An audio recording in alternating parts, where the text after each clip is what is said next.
Vale, Valeria, vas primero. Ok. Bueno, buenas tardes. Los capítulos sobre los que yo hago esta intervención son los capítulos 13 y 14 del Ultimísimo Lacan.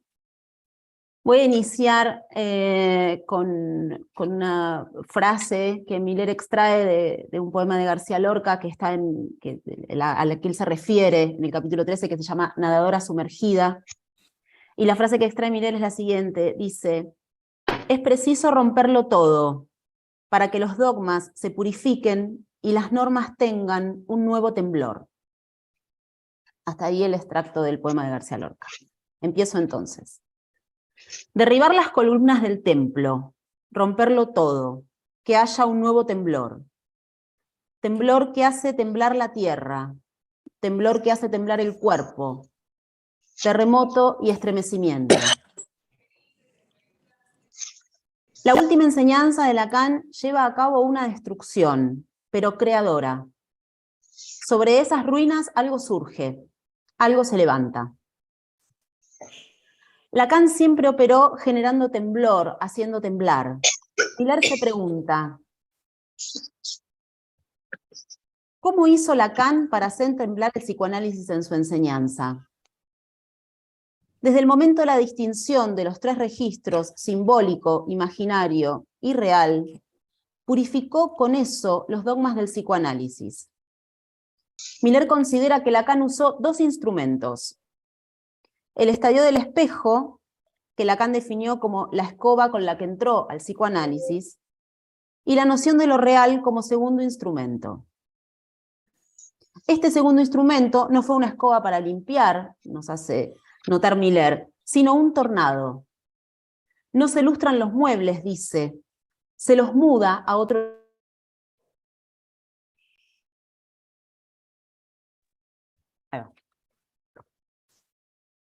Miller realiza en este capítulo una descripción esquemática, en el capítulo 13, ¿no? Una descripción esquemática de la enseñanza de Lacan dividida en tres periodos. Primero, Lacan organizó el psicoanálisis a partir de lo imaginario, y luego hay un periodo de su enseñanza que está organizado a partir de lo simbólico, y por último toma la senda de lo real. No voy a detenerme en la descripción detallada, solo voy a comentar de forma esquemática el periodo de lo simbólico, al que Miller nombra como el gran periodo de la enseñanza de Lacan, para luego ir al planteo de lo que me interesa poner a rodar en la conversación de hoy.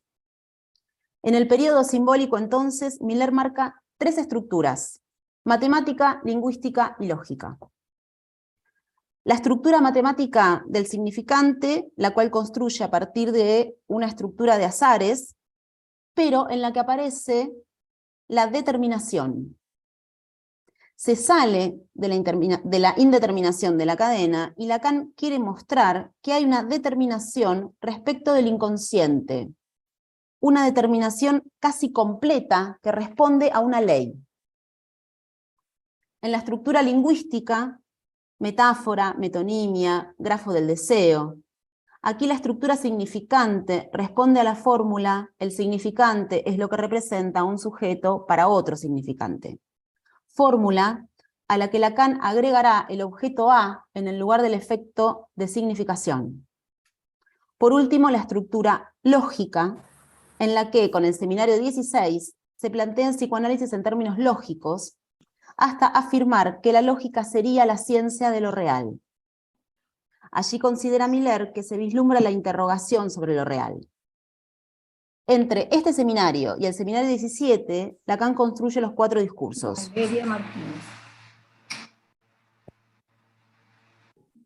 En los seminarios 18, 19 y 20 encontramos la lógica cuantificada con el propósito de dar cuenta de la diferencia de los sexos en su relación con el goce. Luego de este gran periodo simbólico, inicia en la enseñanza de Lacan el periodo de la estructura topológica, seminarios 22 y 23, y con esta estructura lo real pasa poco a poco al primer plano. Por último, la ultimísima enseñanza, donde lo real es el nuevo temblor. Y es aquí donde me interesa detenerme. Nuevo temblor que produce un estremecimiento de lo simbólico, temblor que decíamos que hace temblar los cimientos y hace temblar el cuerpo. Miller sitúa que esta ultimísima enseñanza empieza cuando Lacan cuestiona el concepto de sujeto. Nos hace notar cómo al principio de su enseñanza, de su ultimísima enseñanza, Lacan retoma las definiciones clásicas, pero con un tenue desfasaje. El último párrafo del capítulo 13, denominado Hacia el silencio, está centrado en las dos primeras clases del seminario 24.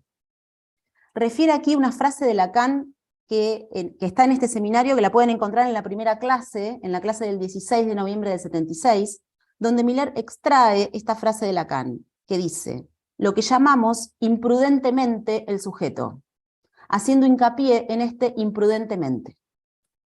Lacan cuestiona el sujeto y también plantea la pregunta del inconsciente y del psicoanálisis.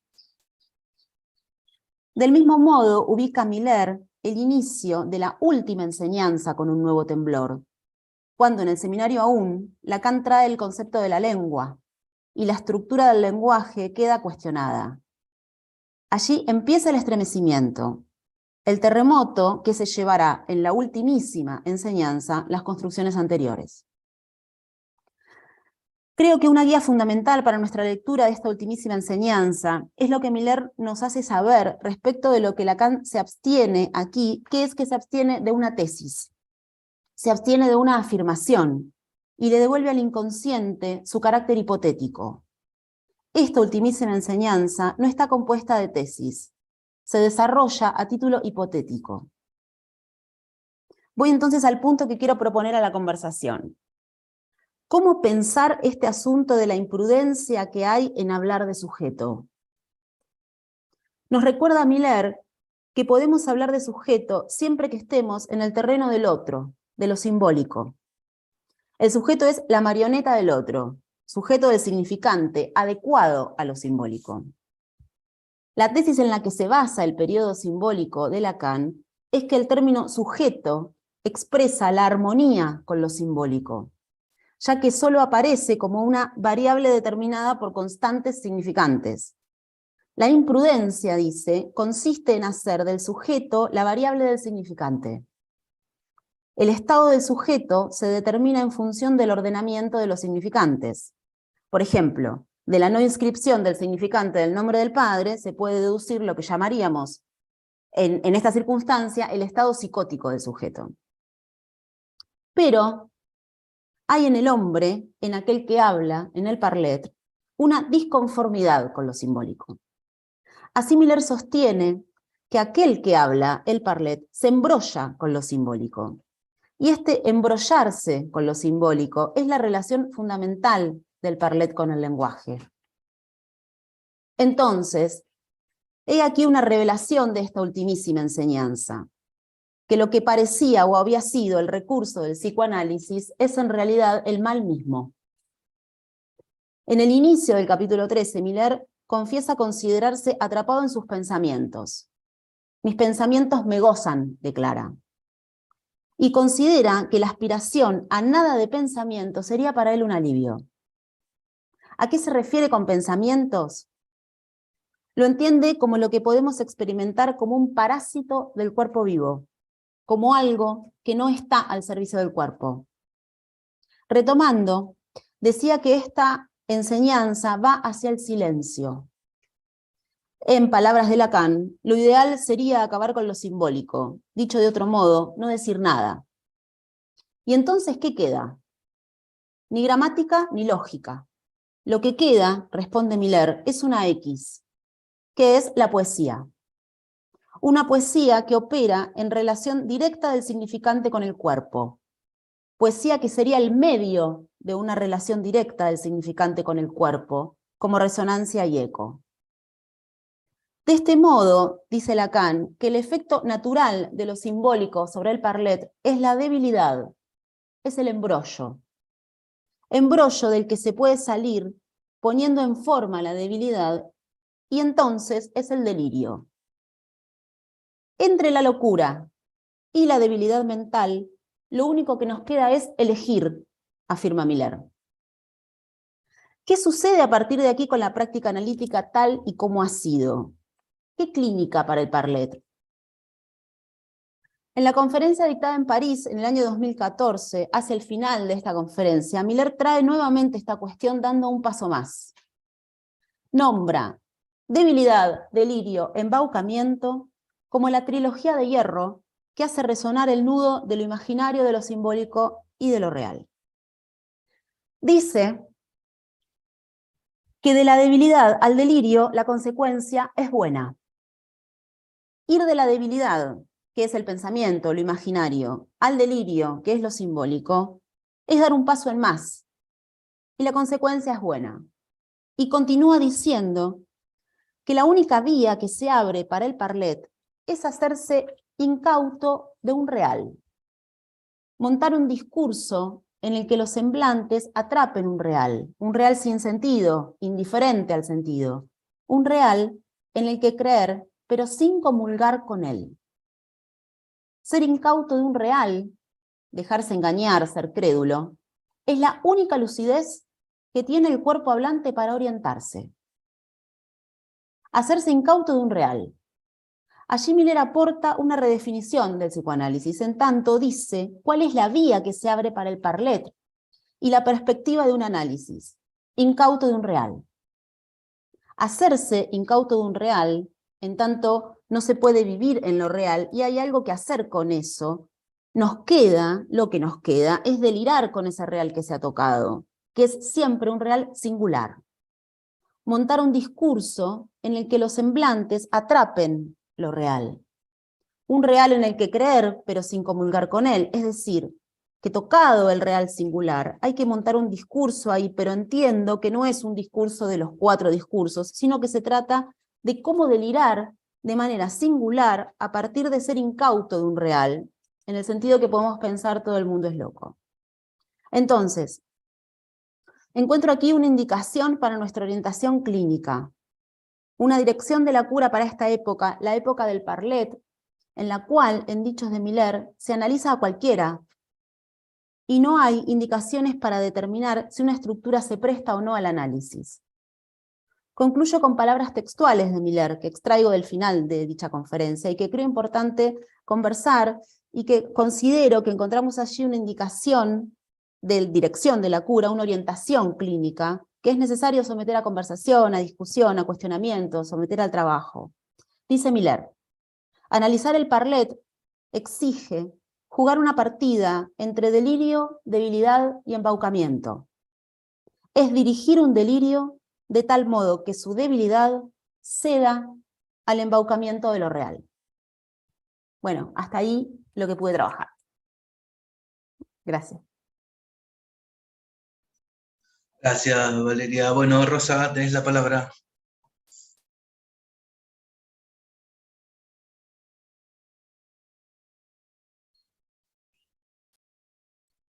Rosa, estás muteada, no te escuchamos. Sí, ya. Ahora sí, perfecto. Ahora sí. Bueno, sí. Quería los capítulos 15, 16 y 17 del ultimísimo Lacan, tengo que decir antes de empezar a hablar que me han parecido realmente unos capítulos muy complicados. Complicados, difíciles, porque aunque muchos conceptos ya se han trabajado, ya los hemos visto, la articulación que Jacques Alain Miller hace aquí me parece difícil, muy bonito, pero muy difícil. Bueno, Jacques Alain Miller ve la ultimísima enseñanza de Lacan como la revelación de un impasse, resaltando con Freud lo imposible del psicoanálisis. Lo imposible, pero bueno, ahora veremos. Este imposible es lo que pone a la luz en esta ultimísima enseñanza. Miller, creo, nos lanza a trabajar esta ultimísima enseñanza porque no hemos terminado ni muchísimo menos de desarrollar sus consecuencias. Nos pregunta cómo podemos reconocer un nudo borromeo en la oscuridad. ¿Cómo reconocer un saber en la oscuridad? Se pregunta Miller. Lacan considera el pase un saber en la oscuridad y concluye que el pase sería sacar a la luz el algoritmo de un inconsciente, un sujeto, el pasante, que habría llegado, aquí utilizo otra vez la palabra sujeto, a mí me llama la atención, pero bueno, un sujeto, el pasante, que habría llegado a conocer su inconsciente como un saber determinado, como aquel saber que se produce entre analista y analizante. No tiene nada que ver con el saber absoluto hegeliano. Nos califica esta proposición, nos lanza esta proposición. Lo real no habla, el significante está mudo. Esta proposición es la que atraviesa su última enseñanza. Y esto nos viene a contrapelo porque solo podremos tratar lo real en la oscuridad, nunca en la luz. Esta práctica, a tientas, dice Lacan, supone sin remedio el manejo de los toros y los nudos, toda la topología que Lacan introduce en esta ultimísima enseñanza. Trabajo difícil. La primacía de la escritura, señala Miller, Lacan la hace estallar en los dos últimos seminarios.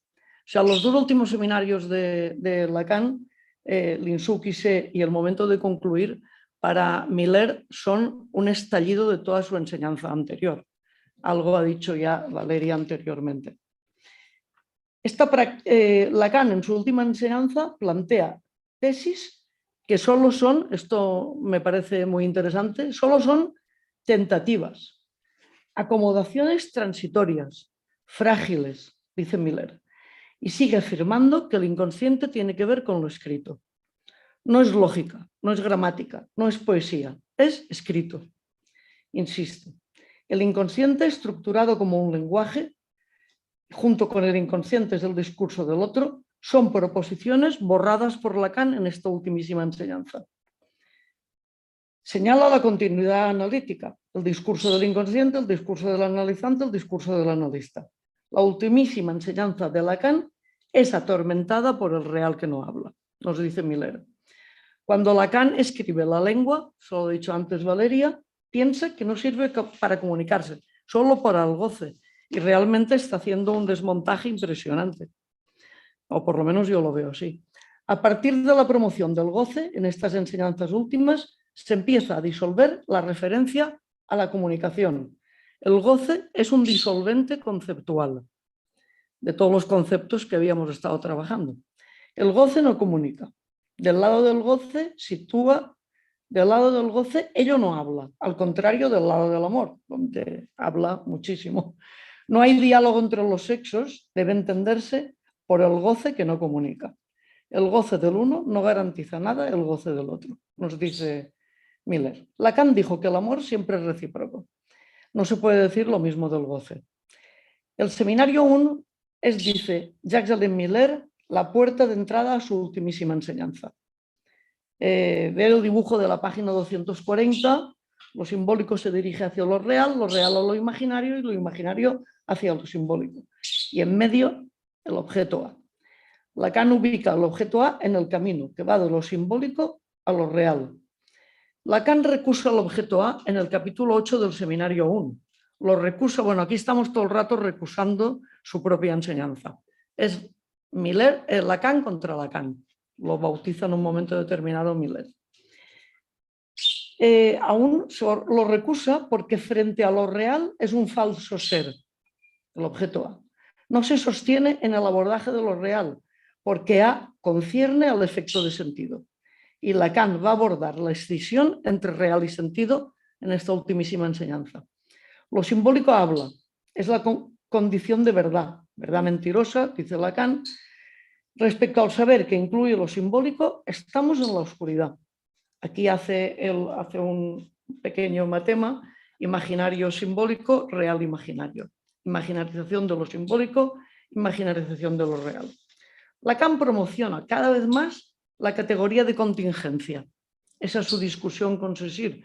Forma correcta para él de atribuir al significante en lugar del adjetivo arbitrario que proponía Ferdinand de Saussure. La categoría de contingencia es, según Lacan, todo lo que somete la relación sexual a estar bajo el régimen del encuentro, del azar. Introduce Lacan el término la cosa que no habla. Seguimos con no habla. Está claro que el ultimísimo Lacan rebaja el psicoanálisis a una operación de este tipo, magia, Por eso en un momento determinado llama chamán al psicoanalista.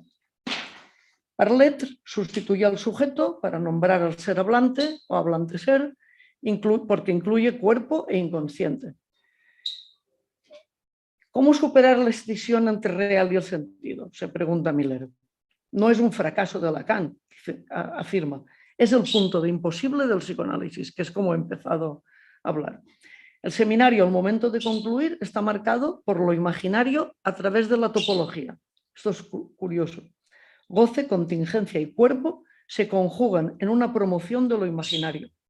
Miller nos lanza a la búsqueda de un significante nuevo. Yo entiendo en todo esto que realmente lo que Miller dice es que esto está para seguir trabajándolo. El capítulo 16, lo visual. En la ultimísima enseñanza, las discordancias son múltiples meandros, nos dice Jacques Alain Miller. Las figuras y esquemas que utiliza Lacan en la pizarra, en el pizarrón, son lo visual. Pero en la ultimísima enseñanza es al revés. Las palabras parecen accesorias. Jacques Alain Miller va haciendo un repaso de los diferentes escritos y seminarios de Lacan, señalando que todos tienen un visual. Y empieza con el enorme, el gran grafo del deseo. L'Inbevi, que es el penúltimo seminario, como unidad mínima, coloca el interés sobre lo real y lo imposible. No hay preguntas sobre el ser. Ha desaparecido todo inicio de ontología. Pasar del lenguaje a la lengua, lo ha dicho antes Valeria, es un gran cambio de referencia. A partir del seminario 1, repite Miller, empieza su última enseñanza, que hace uso de un nudo visual, el de los nudos borromeos. Su uso marca definitivamente el declive del orden simbólico. El síntoma es la categoría clínica ligada al nudo borromeo y lo visual del nudo borromeo. Jacques Alain Miller nos recuerda que los nudos se mantienen juntos de 3 o de 4. Esto es, dice Jacques Alain Miller, lo que antes hemos dicho al principio de la búsqueda a tientas, la búsqueda en la oscuridad. Lacan avanza en su última enseñanza en el camino al inconsciente real. Aquí marca un pequeño dibujo, L'Inbevi, el penúltimo seminario 23 o 24, chiste, acto fallido y sueño. Es curioso que vuelva a introducir los puntos básicos del inconsciente freudiano. Inconsciente con la lengua, Lacan introduce algo que va más lejos que el inconsciente, que va más lejos del lenguaje. Es, dice Jacques Alain Miller, una elucubración de saber sobre el inconsciente. El discurso del ultimísimo Lacan, vuelve a repetir, es tenue, frágil. Lo desarrolla vigilándose todo el tiempo para tratar de atenerse a la pureza de lo que allí ocurre. Un nuevo visual, el toro, que es la única forma de acceder a lo real, y el inconsciente como lucubración de saber. Aquí habla Lacan del tejido del inconsciente. Esto me parece muy importante. L'Insúquise, el seminario 24. El capítulo 17, la elaboración sobre el tiempo, como la bautiza Miller, y Jacques Alain Miller mismo dice, eso me alegró mucho, dice que tendrá que releer esta clase para entender algo de este seminario. Jacques Alain Miller duda del hilo que ha escogido para desarrollar el capítulo, conservando la hipótesis primera. Lacan, en su momento de concluir, vuelve a Spinoza, y como su instante de ver. Y por eso este seminario empieza con un diálogo de Spinoza, subespecie eternitatis, instante de ver, triplicidad, tesis 1, y primacía de lo simbólico, tesis 2. Lacan nos advierte que no hay que pensar sin el cuerpo. Hacia esto nos abre la topología, en tanto restituye la importancia del tejer. En el seminario 26, el momento de concluir, reflexiona Lacan sobre la palabra idea y dice que lo que da cuerpo a una idea es la palabra. El instante de ver de Lacan, después del momento spinozista, está en los escritos, texto de función y campo de la palabra y el lenguaje en psicoanálisis. Tesis 1 en la exposición sobre lo imaginario, lo simbólico y lo real. Y la tesis 2, la primacía de lo simbólico, lo que hace al significante el resorte, que concierne a lo imaginario y domina lo real. Lacan elimina la proposición, la palabra hace la cosa, y la elimina porque permitía enunciar que la lógica es la ciencia de lo real. Para tener una idea del instante de ver lacaniano en su texto Función y campo en los escritos, está desarrollado también en la página 269 del seminario que nos ocupa, el ultimísimo. En el momento de concluir hay un aserto de certidumbre anticipada. Primero hay una certeza, y en este seminario la única certeza es la duda, dice Miller. Lacan primero encuentra y después busca, al estilo picassiano. Primero encuentra y luego busca en los alrededores o profundizando en el encuentro. Al final del seminario, Linsou Qi lanza un llamado a buscar un significante nuevo que no tendría ningún tipo de sentido.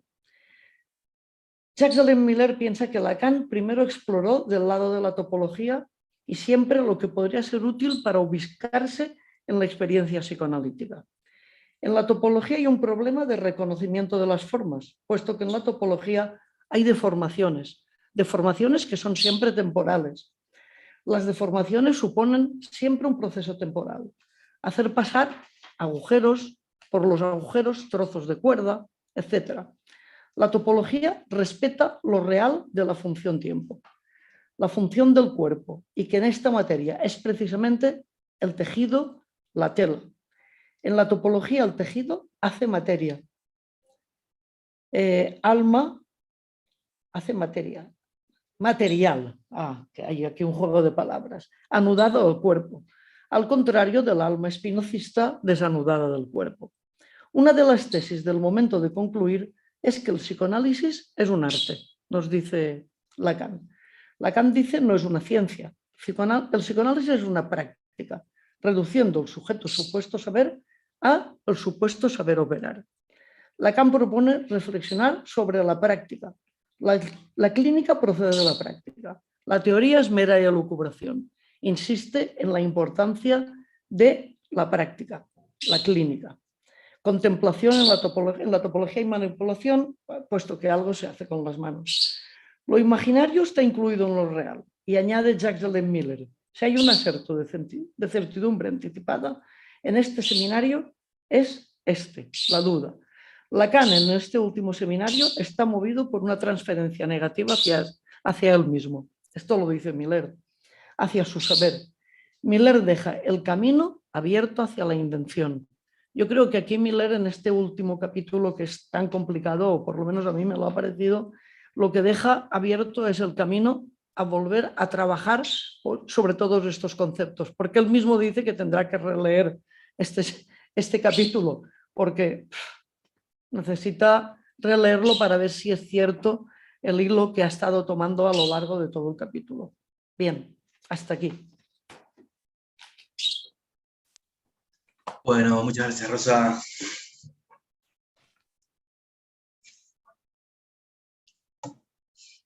Bueno, después de estos dos excelentes trabajos, podemos iniciar la conversación también recuperando las cosas que han quedado de la mañana, ¿no? Podemos integrar todo aquello con esto que trabajamos ahora y empezar a conversar.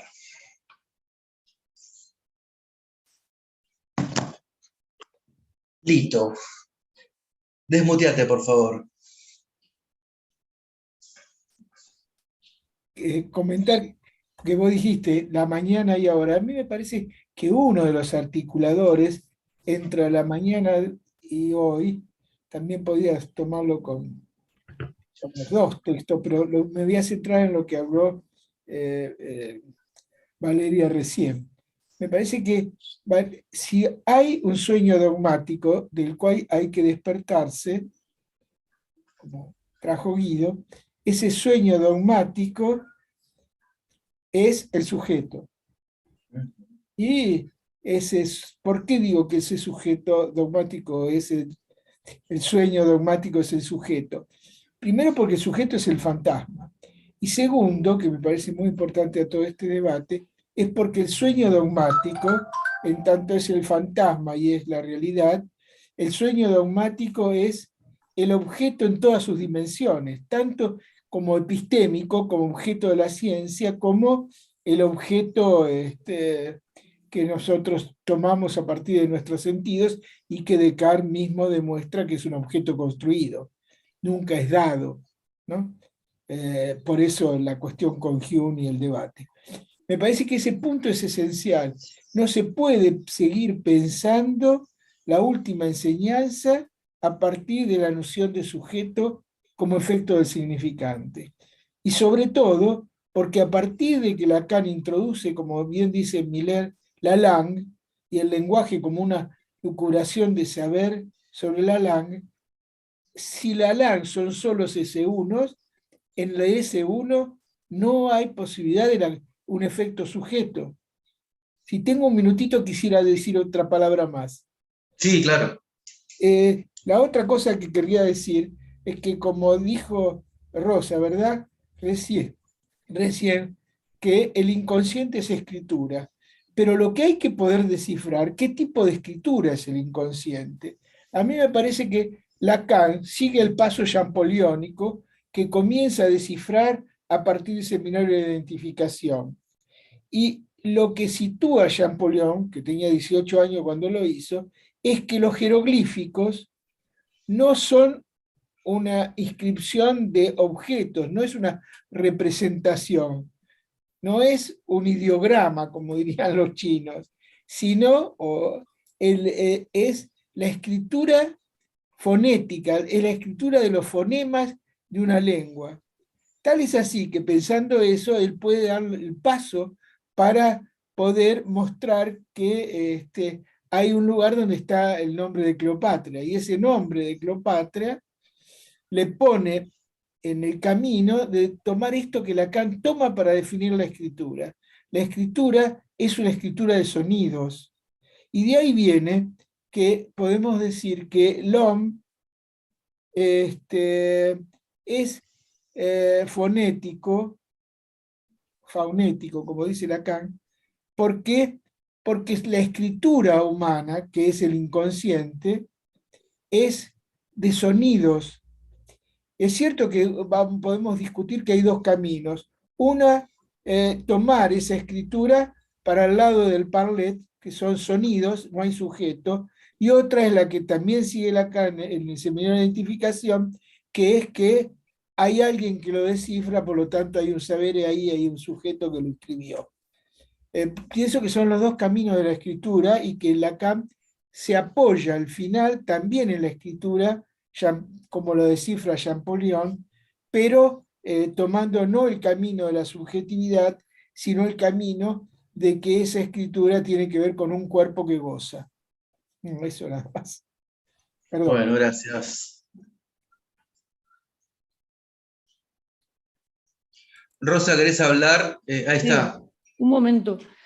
Yo creo que en esta ultimísima enseñanza, cuando Lacan ya habla de la lengua, no del lenguaje, está haciendo un giro fundamental a todo el psicoanálisis, porque al mismo tiempo se desmonta, entiendo yo, el concepto de sujeto o la proposición de sujeto. Y al pasar de sujeto al parler, estamos en otro momento, ya completamente, entiendo yo, muy diferente. Aunque aquí en estos últimos capítulos aún utiliza la palabra sujeto en un momento determinado para hablar del resultado de un pase, yo creo que esto es Miller en el ultimísimo Lacan. Yo creo que eso, no sé, es porque le da igual o porque piensa que ya lo tenemos claro los que lo vamos a leer, no lo sé, pero saber el que se produce ante analista y analizante. No hay otro rollo. Y lenguaje, nada, la lengua. Y la lengua, adiós al sujeto, el ser hablante, o el hablante ser, como lo queramos decir, el parler. Yo entiendo que son tres hitos fundamentales para entender toda esta última enseñanza, o para poderla trabajar, o como nos dice Miller, para seguir inventando. Gracias. Sí, Lito. Estás muteado. Pensar algo. No es lo mismo para mi gusto, pero no es solamente un gusto, sino a partir de una idea. No es lo mismo parler que ser hablante. No es lo mismo. Me parece que hay que hacer esa diferencia. Ser hablante, Lacan lo utiliza en el seminario 20, no lo vuelve a usar. Introduce en cambio del ser hablante el parler, y me parece muy importante tratar de pensar esa diferencia.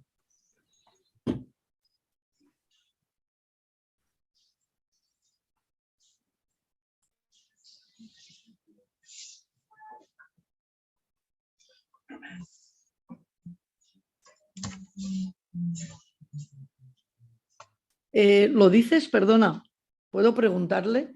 ¿Lo dices por la Claro. palabra ser? ¿Por ser el ser ontológico? ¿Lo dices por eso?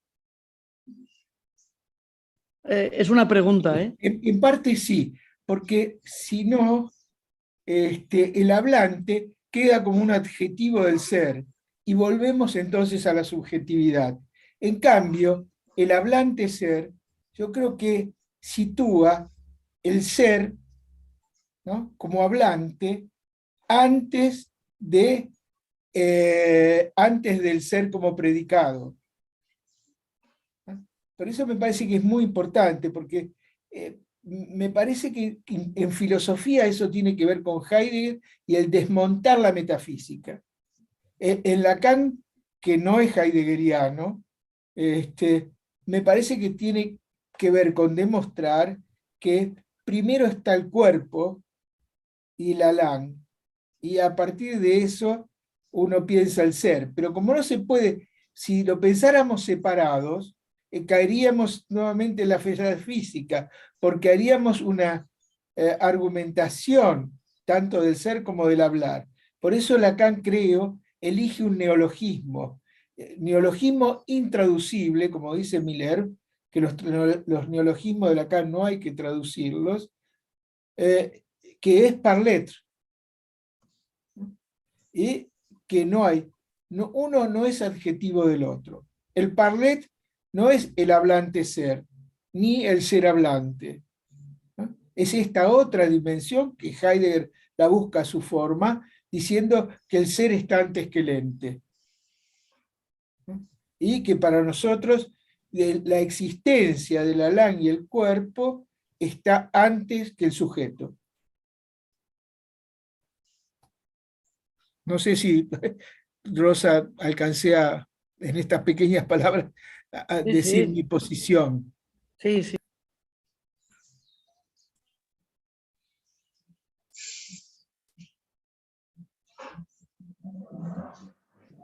Paco creo que acaba de dar. Bueno, no sé el orden, sino vamos a hacer así. Ricardo, Estela y Paco, ¿sí? Ricardo, tenés la palabra.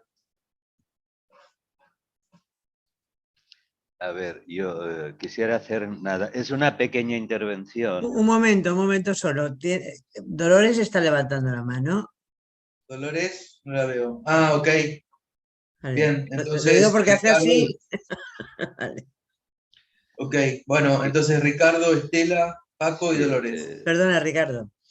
gira un poco alrededor de lo que le he escuchado a Valeria, ¿no?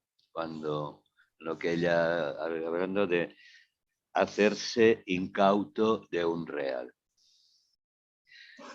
Entonces, sobre eso Miller añade algo como que se trataría de dejarse engañar por los semblantes sin creer en ellos, podríamos decir. Entonces, eso me ha llevado a mí, no sé si os puede resonar o nos puede servir. Tenemos un primer pasaje donde es servirse del nombre del Padre sin creer en él. Esto apuntaría a un real que vuelve siempre al mismo lugar, que sería el significante que falta. Mientras que la definición de dejarse engañar por los semblantes sin creer en ellos ya no nos lleva al significante que falta. creo que nos lleva al agujero que hay. Y esto nos da la clave de un real sin ley. Y creo que esa es la distinción básica entre una parte y otra en Lacan. Cuando se deja todo el tema del sentido y se va, él lo pone en primer lugar, al tema del agujero. Lo que organiza es un real sin ley, que tiene que ver con la lang y no tiene ya que ver con el significante que falta, ni el sentido, ¿no? Es lo que me ha venido por atrapar esa frase un poco. Gracias. Estela. Estás muteada, Estela.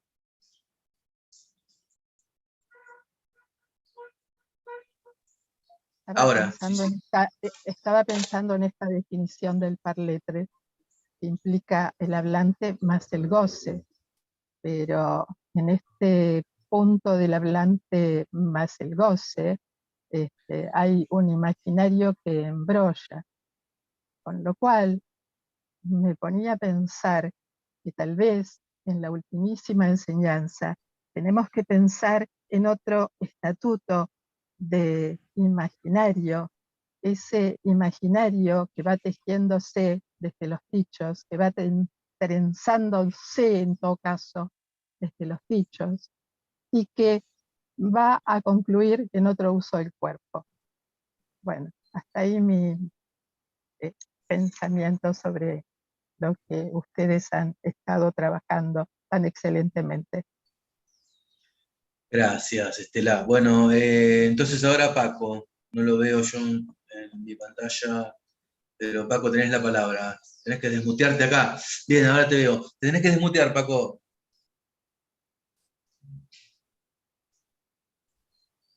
Bueno, primero buenas tardes y disculpa por no poder estar esta mañana con vosotros.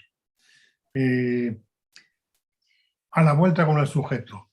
Yo creo que es un tema que, aunque Lacan dice que al final no lo utiliza mucho, o lo utiliza menos, o lo abandona, etcétera, etcétera, no sé si en el parletre o en el ser hablante está diluido o incluido el sujeto ahí, ¿no? Aunque no se nombre. Lo digo por la referencia que hacía en algún momento sobre Heidegger, cuando Heidegger, digamos, un poco harto de esa división histórica de la filosofía entre objeto y sujeto, elabora el concepto de Dasein justamente para salirse de esa dialéctica sujeto y objeto y emplear el Dasein como el ser ahí, el arrojado ahí, como dirá. Bueno, digo esto porque Lacan mamó mucho de Heidegger, aunque a veces no se diga tanto.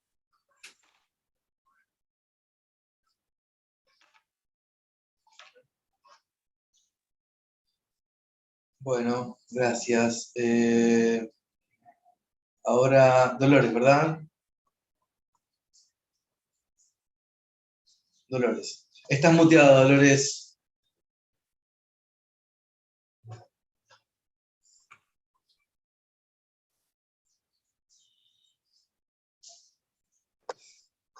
Ahora, Sí. bien. Gracias. No, yo quería hacer una pregunta sobre el último capítulo, elaboración sobre el tiempo. Entonces es un capítulo en el que hay dice Miller, por parte del ultimísimo Lacan, que fue spinozista en su momento, y Spinoza, por así decirlo, era aquel que pensaba en el pensamiento y en la filosofía subespecie eternitatis. Hay una recusación de la eternidad. Y dice, si Spinoza pensaba en si se podía estar subespecie eternitatis, es porque pensaba con el alma y no con el cuerpo. Cuando se está con el cuerpo no hay eternidad posible. Y entonces hay una frase en la que dice, en oposición a esta frase de Tucídides, que es spinocista, estamos, por el contrario, en un tiempo del que no se sale, y que es, para decirlo en pocas palabras, un real. Entonces, bueno, no es el tiempo simbólico, no es el tiempo imaginario, sino el tiempo en tanto real, es decir, el tiempo que no puede ser superado con el para siempre. El seminario del momento de concluir se opone a este para siempre. Entonces, mi pregunta gira en torno a la cuestión de este tiempo real, donde no hay un para siempre, con la cuestión del fin del análisis. Si no hay un para siempre, porque estamos en el tiempo real, ¿cómo, en qué medida este no hay un para siempre afecta, nos hace repensar la cuestión del fin del análisis? ¿Cómo es que podemos mantener la idea de que hay un fin del análisis y sostener al mismo tiempo que no hay un para siempre? ¿Cómo podemos matizar esto? Esto nos obliga a repensar el tema freudiano de análisis terminable e interminable, donde Freud no dice que hay análisis terminable o interminable, sino interminable, es decir, plantea un oxímoron, no plantea una oposición. O sea, ¿cómo afecta todo esto del no hay para siempre a la cuestión de pensar la posibilidad de un fin de análisis? Gracias, Dolores. Laia, tenés la palabra. Gracias.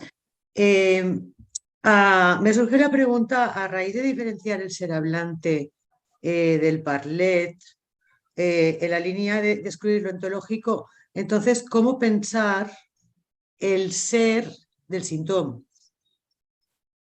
Justamente por el verbo ser. Y cómo poderlo pensar más allá del ontológico, pero está incluido. Gracias.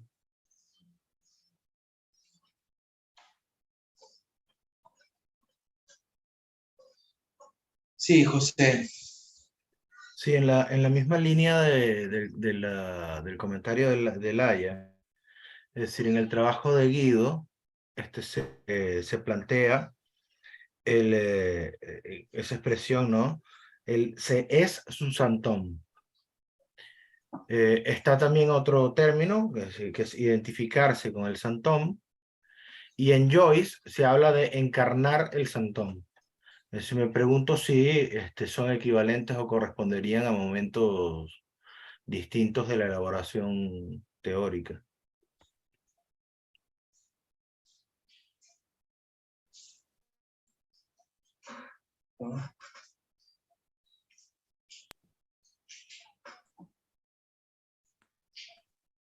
¿Puedo decir algo? Sí, primero Rosa y después Ricardo. Sí, Rosa, tenés la palabra.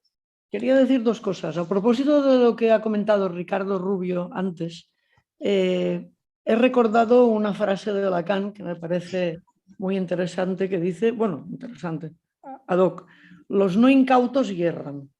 En la línea, entiendo yo, que hablaba Ricardo hace un momento. Y respecto a esto último iba a decir algo, pero se me ha ido de la cabeza. Luego cuando me venga lo vuelvo a decir, lo digo. Ok. Ricardo. Estás muteado, Ricardo. ¿Ahora se me escucha? Ahora. Sí. Por lo que decía Dolores antes, el para siempre. Entonces me he acordado de una intervención de lo que Rosa en el anterior encuentro, tengo aquí unos pequeños apuntes, ¿no? Entonces, citaba Rosa una frase Miller que hablaba de una palpitación en la palpitación de un goce está la escritura de lo real.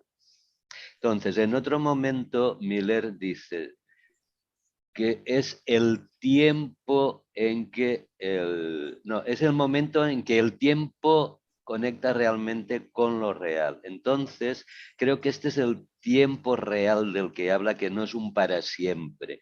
Es donde aparece la escritura de esa palpitación del goce. Creo que ese es el tiempo en el que estamos nosotros interesados. Sí. Gracias. Teresa.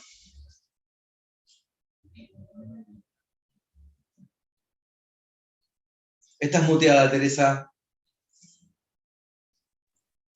que también ha sido una casualidad, pero que también quería intervenir sobre lo que le ha dicho Dolores, porque no lo entiendo bien, Dolores. Dice, el fin del análisis no es para siempre. Pero es que no lo es, no es para siempre. ¿O sí lo es? No es para siempre. ¿O no te he entendido bien? Puedes darle la palabra para ver. Es que Así con la cabeza. lo que planteaba es que sabemos que hay los reanálisis, pero la idea, digamos, con la que nos manejamos siempre con Lacan es que frente a la infinitud del análisis en lo simbólico, desde el momento mismo que planteamos una orientación por lo real, hay un punto de detención de la cadena significante, del sentido, de que se tropieza con un hueso, con un tope, y que, bueno, luego lo puedes formular. La última formulación sería la identificación con el síntoma o el síntoma, como lo quieras llamar, pero que habría un punto donde el análisis ya está, ya no va más, ya no van más las palabras, ya no va más seguir analizándose. Y uno hará como pueda con su síntoma, con su gozo. Entonces, esta idea en parte me resulta problematizada con la idea de que es un sueño, porque él lo define en otra página así, es el sueño de que se puede salir del tiempo. El tiempo como real es el tiempo en el que no hay un para siempre. Y la pregunta es, si no hay un para siempre, ¿es un sueño pensar que hay un final del análisis? Esta sería la pregunta, porque el para siempre lo ligo con la cuestión del final del análisis, porque uno puede pensar, bueno, yo ya he terminado mi análisis para siempre. Es verdad que luego hay reanálisis, pero bueno, en todo caso, el que haya reanálisis problematiza también la idea de un final de análisis para siempre. Entonces, por eso digo, se me problematiza. Y aludía al término, al título del texto de Freud, análisis terminable e interminable, justamente porque ese título encierra en sí un oxímoron, una paradoja. No dice que el análisis es o terminable o interminable, sino que dice a la vez que es terminable y también interminable. Tiene esa paradoja. Y entonces por eso decía, si esta cuestión del que no hay un para siempre nos obliga a repensar la paradoja freudiana del terminable y interminable, o no, o cómo lo veis. Y la contingencia, es que puede ocurrir una contingencia, entonces un análisis que podría haberse dado por acabado, aparece una contingencia y entonces retorna, o sea, reanálisis, no sé cómo lo has llamado, pero lo veo por ahí. No sé, el simbólico no, lo real, la contingencia. ¿Qué ocurre? Sí, la persona. Bárbaro. Está Guido y luego Paco nuevamente, ¿sí? Guido. Gracias. Me quedé pensando en por qué al final deja el tema del tiempo también Miller. Y en todas estas cuestiones que venían surgiendo, esto de terminable, interminable, el para siempre. A ver, lo plantea Miller también en el ultimísimo, que precisamente esto la eternidad en realidad únicamente el para siempre, en todo caso, si se quiere, pues sería eso la eternidad, de una forma de leerlo. Lo introduce lo simbólico precisamente. Que hay un para siempre es únicamente en el ámbito de lo simbólico. Es la única posibilidad. El análisis termina. O termina el análisis o termina el analizante primero también. Hay que ver, digamos. Pero en ese sentido, a ver, ¿por qué el tiempo también? Porque precisamente esta, por lo menos es la lectura que estoy haciendo yo, la abro a debate, claro está. Según entiendo yo, a ver, me parece que el tiempo precisamente es la única pauta que nos da en esta pregunta con la que habríamos de reconocer un nuevo Romeo en la oscuridad. ¿Por qué en la oscuridad? Porque precisamente en tanto hablamos de un toro en tetopología, no hablamos de medida, no hablamos de cantidades, sino que hablamos siempre de relaciones. Entonces, ¿cómo saber que uno ha dado una vuelta? ¿Cómo saber en qué punto está? En definitiva. Quiero decir, si no es medible cuánto se ha recorrido, dónde se estaba antes y dónde se está ahora, en todo caso, lo único que hay en esa deformación topológica de una figura a la siguiente es simplemente un tiempo que es lógico, que da una estructura diferente. Es decir, donde ya no se trata del sujeto, sino que efectivamente estamos hablando de un parlet, donde efectivamente se está hablando en todo caso de esta identidad sintomal, donde no es un ser propiamente, sino es en todo caso, estamos atados al lenguaje lamentablemente, esto de decirlo de alguna forma de ser su síntoma. Me parece que a eso es a lo que apunta con esto de la identidad sintomal. El poder encarnar ese síntoma a la manera de Joyce. Y termino con eso. Bueno, estamos así, Paco, Lito, Rosa y Gabriel. Paco. Primero tenés que desmutearte, Paco. Digo que estaba recordando así de memoria a Heidegger, y creo recordar que en una clase que dio en el año 24, o sea, antes de Ser y Tiempo, ya definía el tiempo como que había que entender el tiempo a partir del tiempo. Lo dejo ahí, eso de momento.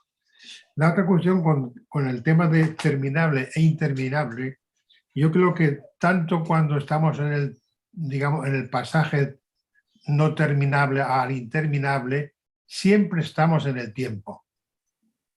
Habrá que definir o ver en qué tiempo en cada momento estamos, pero que es difícil, por no decir imposible, salirse del tiempo. Otra cosa es el tiempo de análisis y el tiempo post-análisis o primer intento de análisis. Y como decía Teresa muy bien, uno puede en cierto momento, y esta mañana lo hemos visto en otro seminario, uno puede ver en cierto momento que llega un momento de su análisis, de su tiempo, de su recorrido, en el que ya se cree capaz y puede, digamos, habérselas con su síntoma. Esa definición como un posible final de análisis cuando el sujeto o la persona o el analizante puede habérselas con su síntoma.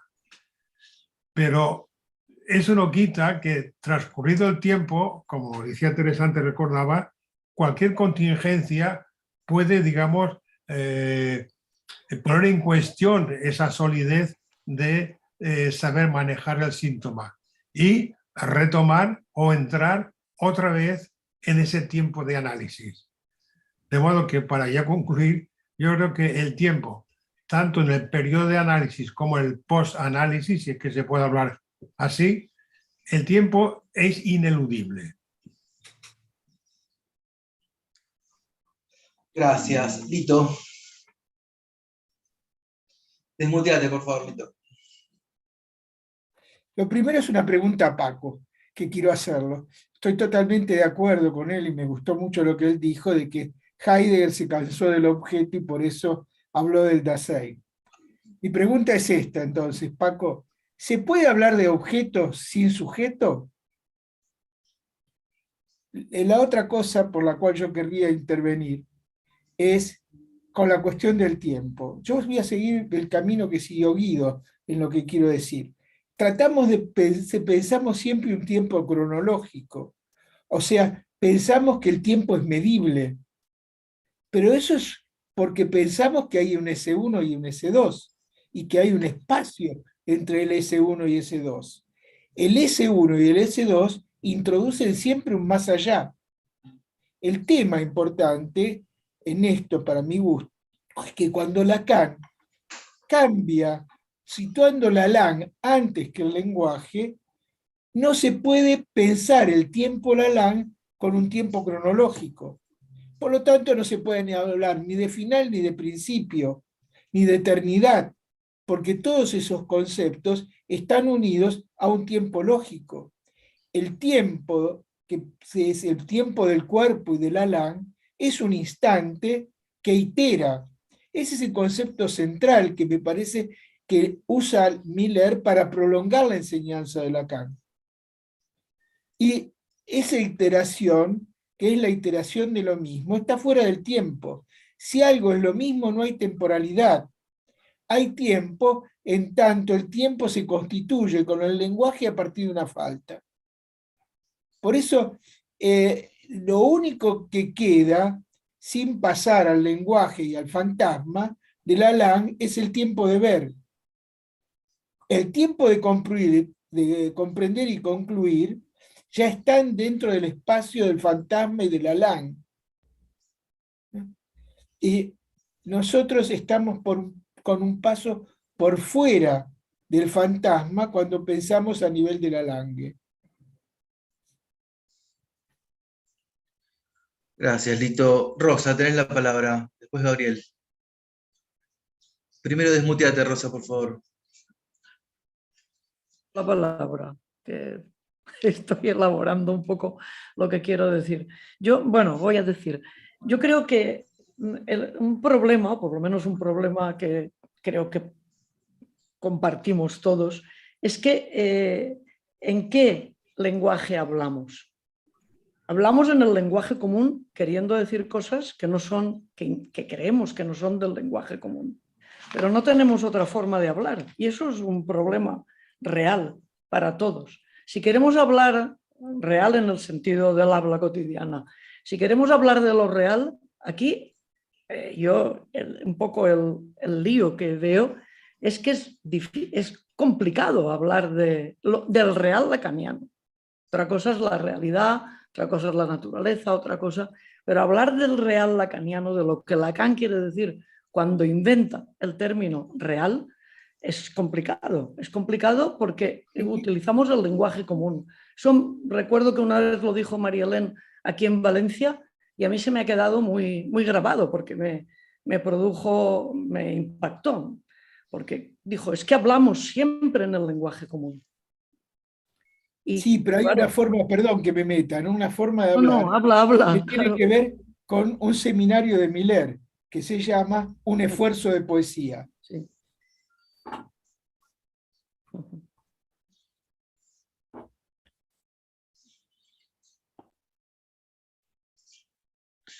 A ver, ya. Rosa, ¿terminaste tu...? Sí, he terminado. ¿Sí? Bien, Sí. entonces, Gabriel, después José, después Teresa, Paco estaba y luego Ricardo, ¿sí? Sí, Gabriel.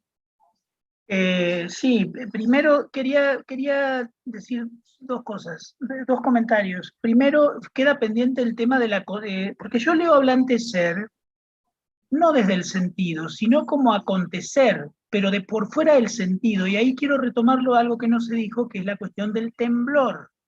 Porque el mismo ejemplo lo va a dar con el tornado Miller en Todo el mundo es loco, o sea, años después.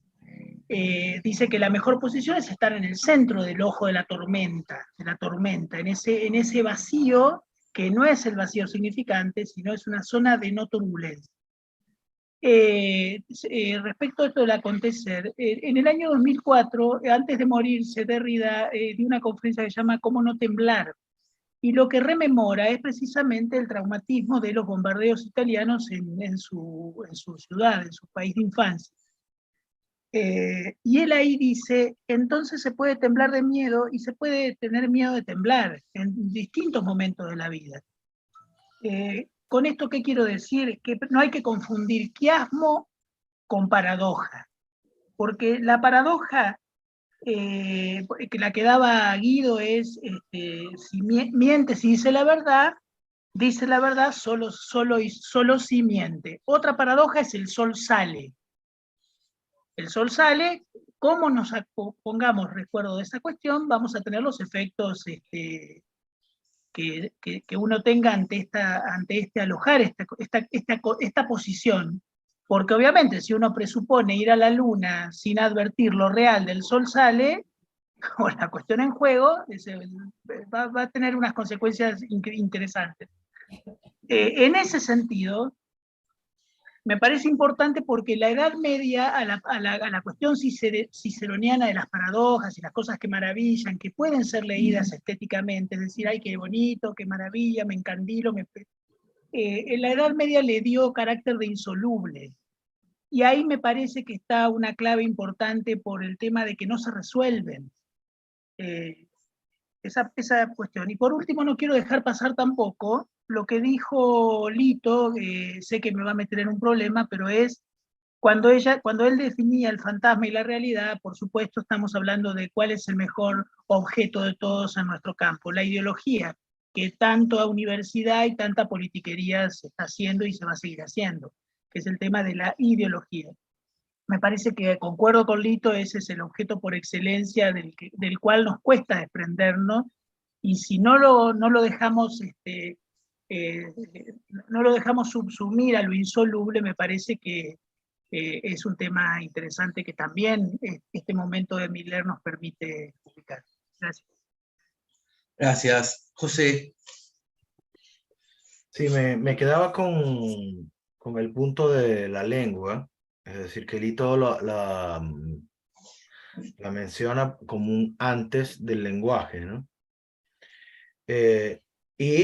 Ligaba a esta, digamos, a la lógica propia de la lengua, el instante de ver, ¿no?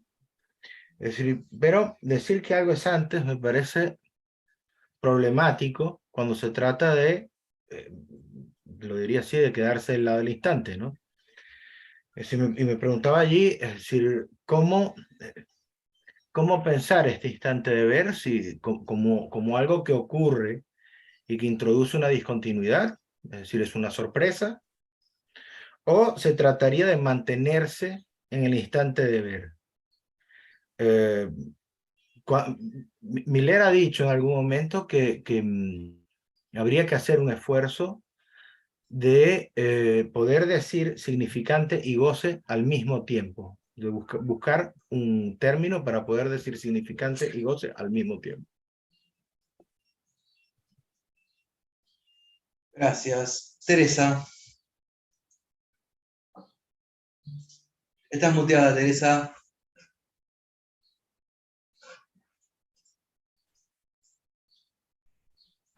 El muteo. Oh, sí. Que digo que quiero recordar lo que ha dicho Valeria porque me parece muy interesante de cómo transcurrir un análisis, cómo analizar al Parlet.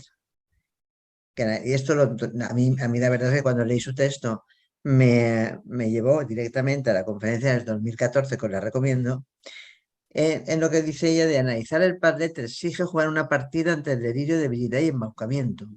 Es dirigir un delirio de tal modo que su debilidad ceda al embaucamiento de lo real. Ahí habría un abrirse a la contingencia. Y estoy hablando del analista. Que el analista pueda abrirse a la contingencia de lo que él dice. Delirar de manera singular a partir de ser incauto de un real, en el sentido de que pensamos todo el mundo es loco. Lo digo por enlazar con el próximo curso. Es una... Y luego lo que ha dicho, ¿no? Y Carlos, ¿tengo tiempo? ¿Algo? Sí, sí. Y luego sobre lo que ha dicho Carlos, yo no sabía cómo pensarlo y además está un poco deshilachado, porque es cierto que la ideología está muy se nombra mucho, ¿no? Tanto la ideología como el discurso capitalista. Pero yo esta mañana me he quedado con ganas de decir que por qué no nombrábamos o decíamos algo del discurso, el último que nombró Lacan, el PST, PES, no sé si lo conocen. Creo que es en la conferencia de Milán, puede ser en la conferencia de Milán. Por los unos contables que yo he sacado en la introducción.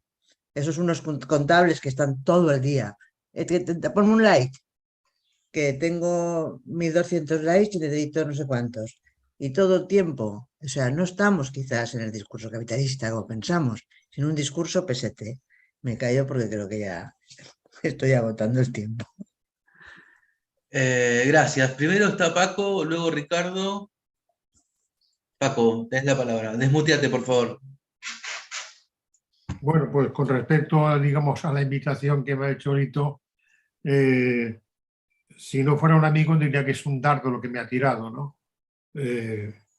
Pensar si se puede pensar el objeto sin sujeto, ¿no? Justamente Heidegger, harto de esa aporía entre sujeto y objeto y esa incomodidad de llevar a la par objeto y sujeto, lo diluye en lo que he dicho antes, en el concepto de Dasein, para incluirlos los dos a la vez y diluirlos a la vez, ¿no? Y eso sí que me parece importante, reconvertir esa dialéctica sujeto y objeto en el Dasein ahí, ¿no? Junto con el tiempo o la temporalidad, porque yo creo que ya sea el tiempo lógico, el tiempo cronológico o el tiempo que uno siente como tiempo, uno está en el tiempo si lo siente o está fuera del tiempo, no hay vidas fuera del tiempo. Gracias. Ricardo. Sí, era por incidir un poco en la pregunta de Dolores sobre el final de análisis, ¿no? Entonces, partiendo de lo que se llama la palpitación de goce. Palpitación de goce que Miller dice es el momento en que el tiempo contacta con lo real del goce, fuera de sentido. Es, por tanto, podemos llamarle a eso instante de ver, podemos llamar goce del cuerpo vivo, acontecimiento del cuerpo, temblor. Son todos los nombres que vienen a ese lugar. ¿Qué ocurre ahí? Se pone en marcha enseguida toda la fábrica de sentido y fantasma. ¿Cuándo se frena? Cuando ese acontecimiento del cuerpo es vivido como una satisfacción y ya no como una insatisfacción o un displacer. Ese sería el momento del final de un análisis. Cuando el acontecimiento del cuerpo produce una satisfacción y ya no produce más construcción de fantasma. Gracias. Lito. Sí, primero de todo, doble gracias para Paco. Una porque me considera su amigo, que me enorgullece, y por otro lado, por la respuesta que me dio. Pero quería, aparte de esto, quería volver a repensar porque me parece que repensar el tema del tiempo es sumamente importante. Estoy de acuerdo con José, que si hablamos de instante, ya estamos en lenguaje, ¿no? Entonces, me parece que Lacan, que se dio cuenta de eso, usó una palabra heideggeriana. Paco podrá hablar de esto mejor que yo, que es acontecimiento. Inclusive escribió un texto sobre el tema de acontecimiento. Y el acontecimiento, si yo no me equivoco, el acontecimiento está del lado del ser, no ontológico, porque Heidegger, bueno, en última instancia no cree una ontología como la que surge a partir de Aristóteles. El ser heideggeriano es lo que está antes del ente y del ser, es anterior a todo eso. Ya, cierto, si digo anterior estoy traicionando porque estoy usando el lenguaje, ¿sí? Pero Lacan, para salir de esa traición, utiliza la palabra acontecimiento. Y el acontecimiento es un acontecimiento de cuerpo, donde ahí, siguiendo a Gabriel con lo que él marcó, en el acontecimiento como tal no hay contingencia, no hay imposible, no hay lo necesario, ni nada, porque el acontecimiento solo es lo que es. Bien, eso, porque me parece, ¿saben qué me parece este tema sumamente esencial? Cuando se hizo el movimiento hacia la escuela, Miller a un grupo de gente, amiga mía, le dijo que había que estudiar el tiempo en Lacan. Y no hay una sola noción de tiempo. Está el tiempo cronológico, el tiempo por aprecup, que en un largo tramo de su enseñanza marcaba el fin de una sesión, y cuando Lacan empieza a hacer las sesiones breves, cosa que Manoni le dice, bueno, ¿por qué cambió él? Y Lacan contesta, porque las quiero más compactas. Me parece que ese compacto que él busca es poder salir justamente del lenguaje, para que cada uno pueda encontrar una forma de decir sobre su acontecimiento, sobre el acontecimiento. Encontrar una forma de decir el acontecimiento es saber hacer con el síntoma. Y saber hacer, como hace el artesano o el artista, no es del mismo lugar que lo que hace el científico, lo que hace la prosa, digamos, es otro lugar, ¿no? Yo decía, Picasso, por ejemplo, cuando hace la paloma famosa, hace un solo trazo. Ese único trazo que construye él haciendo la paloma, no es la paloma, es el trazo, que tiene entonces una relación con una temporalidad diferente, con lo que se juega en el término acontecimiento. Yo creo que valdría una conversación sobre el concepto de acontecimiento y partir de eso del texto de Heidegger sobre el acontecimiento. Gracias, Lito. Guido. Bueno,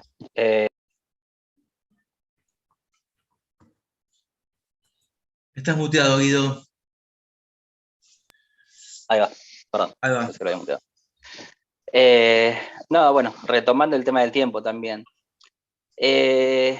Pensaba que precisamente lo problemático esto de poder pensar el acontecimiento y esa temporalidad. Algo que quizás sirva es que, bueno, a lo largo de la filosofía se ha trabajado mucho acerca del tiempo, ha sido la atención de muchos filósofos, y el hartazgo también. Pero, por ejemplo, a ver, pensaba que los griegos, en realidad, en su vivenciar, no era que había una única temporalidad, por así decirlo, sino que efectivamente nos estamos refiriendo a una temporalidad que tenía tres aspectos diferentes. Por un lado tenemos a Cronos, que es la temporalidad como la conocemos nosotros, si se quiere, el tiempo cronológico, el tiempo donde se puede seriar uno tras otro los instantes, o los momentos, mejor dicho. Después tenés también a Ión y a Kairos. Kairos, si mal no me equivoco, se refiere más a un tiempo que es cíclico, un tiempo que es circular, a un tiempo que se repite constantemente, que en realidad era del orden de la física, era del orden de la naturaleza. Digamos, las estaciones siempre se repiten de manera fija, inalterable, por decirlo así. Quiero decir, es la regularidad de la naturaleza esa. El Cronos, en todo caso, correspondería más al tiempo del hombre, propiamente hablando. Y después estaba Ión, que efectivamente es el de la oportunidad, si se quiere, el del instante, el de la casualidad, el de la fortuna, digamos. Es el que, donde aquel momento no hay una causa detrás de sí, sino que en todo caso es una marca. Es algo que tiene lugar, en todo caso. Después se puede leer desde los otros tiempos. Me parece que, en todo caso, lo que hacemos, lo que podríamos pensar acerca del tiempo es que el lugar que ocupa es según cómo lo leemos, en todo caso. Cómo leemos esto que sentimos, como dijo Paco, que el tiempo es sentido. Sentido en el cuerpo, en tanto que acontecimiento, quiero decir, en tanto que sensación, en tanto que previo a un S2 encadenado. Y en ese sentido, perdón si me extiendo mucho en esto, pensaba en esto que trajo Paco también del Dasein, heideggeriano, que tiene dos problemas.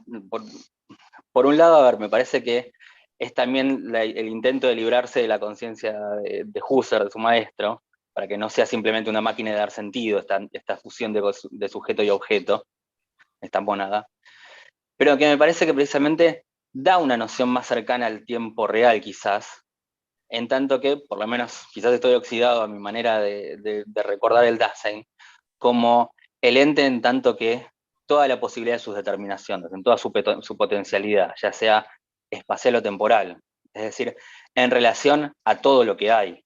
Entonces, quiero decir, a lo que hay, y punto, no a todo.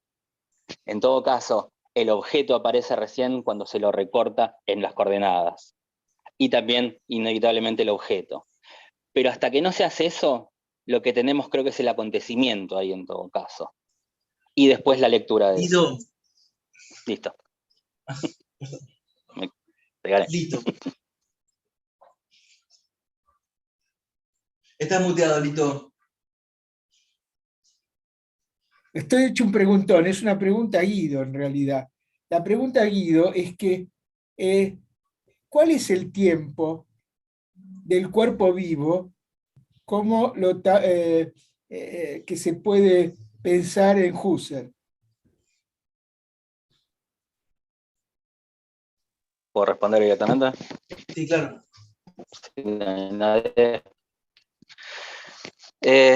Es que, a ver, mi lectura por lo menos es que para Husserl el cuerpo vivo se escapa a la temporalidad. El cuerpo como carne viva, como se me fue el término ahora justo, bueno, como lo vivo propiamente, no es del orden de la temporalidad, sino que es un agujero en el tiempo, es un agujero en el discurso. Es un agujero porque precisamente no se puede decir. La experiencia para Husserl es del orden del discurso, es discursiva, se puede definir a través de la palabra hasta sus últimos detalles, y por eso precisamente es una experiencia compartida, es una experiencia del otro, en todo caso. Cada quien puede ubicarse en esa experiencia. O agarra las coordenadas espaciotemporales, pone todo alrededor y tiene la experiencia que tendría la persona que sea que se ponga ahí. El problema es que si de repente estoy teniendo eso y me agarro el dedo con la mano, me vuelvo acá a un aquí y ahora. Ese aquí y ahora del agarrarse el dedo con la puerta es ineludible, es inevitable. Y también es imposible de significar. Lo significo en todo caso diciendo me agarré el dedo con la puerta, como algo que todos entendemos en sentido común, de un lenguaje común, como cualquiera le puede pasar. Pero esa sensación bruta, inexplicable, que hay en el cuerpo, no es de la palabra y tampoco entonces es del orden del tiempo. Tampoco tiene un espacio, si se quiere. Mi pregunta era, porque justamente en el Parlet, para hablar sobre el Parlet y para construir alguna noción que se acerca a lo que Lacan quiso decir con el Parlet, Miller utiliza justamente el cuerpo vivo de Husserl. Gracias.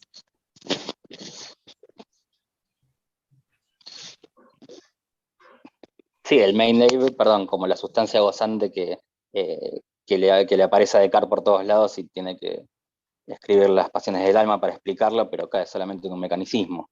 Hay algo que falta ahí, hay algo que es del orden del cogito, del pienso ser, del pienso soy, quiero decir, aunque ahí ya se le mete en la conjugación el yo por la ventana, pero bueno, el de hay algo que piensa en todo caso, hay algo que siente ese tiempo, por tomar a Paco, que es esa tercera sustancia que Miller nos trae leyendo a Descartes, y que Husserl elude con el término Mein Leib, o mi carne, la carne viva.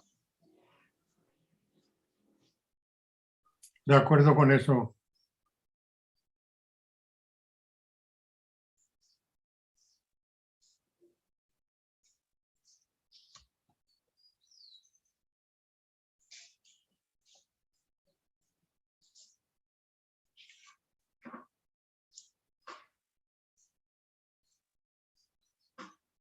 Bueno, todavía tenemos unos minutos más, no sé si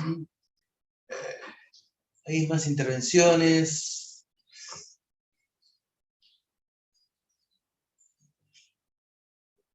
Adrián está ahí, que pidió la mano.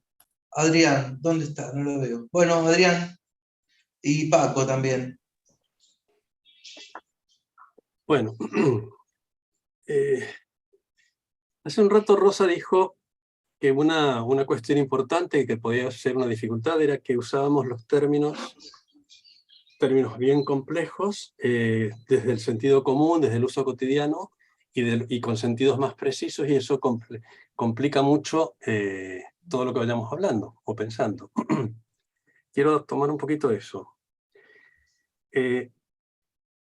Nos tenemos que poner a estudiar filosofía, es una idea que se me ocurre esta tarde, ¿no?